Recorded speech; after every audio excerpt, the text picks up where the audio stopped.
Good morning all of you. तो बच्चों, आज हम पाठ पढ़ेंगे जनतंत्र का जन्म।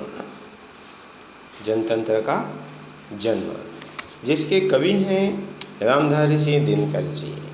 इसके आगे का पद्यांश हम देख चुके थे, लास्ट 2 पद्यांश बाकी है, वो आज हम देख रहे हैं। आरती लिए तू किसे ढूंढता है मूरख, मंदिरों राजप्रसादों में तहखानों में, देवता कहीं सड़क पर गिट्टी तोड़ रहे, देवता मिलेंगे खेतों में खलिहानों में। ठीक है, यहाँ पर कवि यह बात कहते हैं कि आम जनता को कवि जो हैं ईश्वर का प्रतिनिधि मानते हैं। ईश्वर का प्रतिनिधि मानते हुए कवि कहते हैं, आरती लिए तू किसे ढूंढता है मूरख, मंदिरों राजप्रसादों में तहखानों में।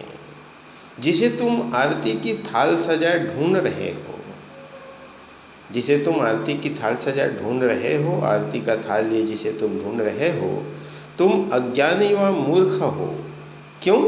क्योंकि तुम अज्ञानी व मूर्ख हो, क्योंकि वह ईश्वर मंदिरों में, महलों में और न ही तहखानों में नहीं मिलेगा। मंदिरों में, तहखानों में, महलों में नहीं मिलेगा। हमारे ईश्वर तो वे मजदूर हैं, हमारे ईश्वर तो वे मजदूर हैं। आगे बात कहा गया, देवता कहीं सड़कों पर गिट्टी तोड़ रहे, देवता मिलेंगे खेतों में खलिहानों में। जो सड़कों पर, हमारे ईश्वर कौन है? मजदूर हैं, जो सड़कों पर बैठे कहीं गिट्टी पत्थर तोड़ रहे हैं। ठीक है, जो सड़कों पर बैठे कहीं गिट्टी पत्थर तोड़ रहे हैं, अथवा खेतों और खलिहानों में अपने श्रम से, अपने परिश्रम से इस धरती को सींच रहा है। वास्तव में वही हमारे भाग्य विधाता है, वास्तव में वही हमारे ईश्वर है, क्योंकि उन्हीं के परिश्रम से, उन्हीं के श्रम से हमें सब कुछ जीवन जीने की वो सारी उपभोग वस्तुएं जो है मिलता है।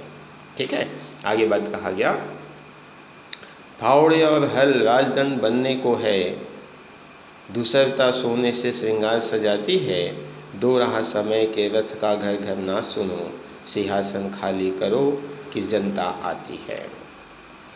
आगे यहाँ पर कवि जो है मजदूरों के श्रम शक्ति का महत्व बताते हुए कहते हैं कि अब फावड़े और हल राजदंड बनने को है, दूसरता सोने से श्रृंगार सजाती है। कवि कहते हैं कि अब वह समय आ गया है कि सोने की चमक अब फीकी पड़ जाएगी, सोने की चमक अब फीकी पड़ जाएगी। राज्य का श्रृंगार, राज्य का दूसरता सोने से श्रृंगार सजाती, यहाँ पे बात कहा गया है, राज्य का श्रृंगार अब मेहनत व मजदूरों के परिश्रम से होगा, फावड़े और हल से होगा। फावड़े और हल का महत्व बढ़ जाएगा, अर्थात आप यह कह सकते हो कि राज्य का श्रृंगार अब जो है मजदूरों के मेहनत और परिश्रम से होगा, फावड़े और हल का महत्व बढ़ जाएगा, क्योंकि ये उनके, आप जानते हैं कि फावड़े और हल से ही मजदूर जो हैं कार्य करते हैं।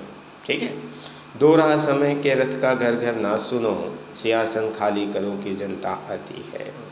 आगे बात कहते हैं कि समय परिवर्तित हो चुका है, उसकी पुकार सुनो और रास्ता दो, क्योंकि सिंहासन पर अब जनतंत्र का आधिपत्य होगा। इसलिए सिंहासन खाली करो, और वह सिंहासन जो है किसे सौंपना है? मजदूरों को, जनतंत्र का होगा। ठीक है, तो आज के लिए इतना ही। धन्यवाद।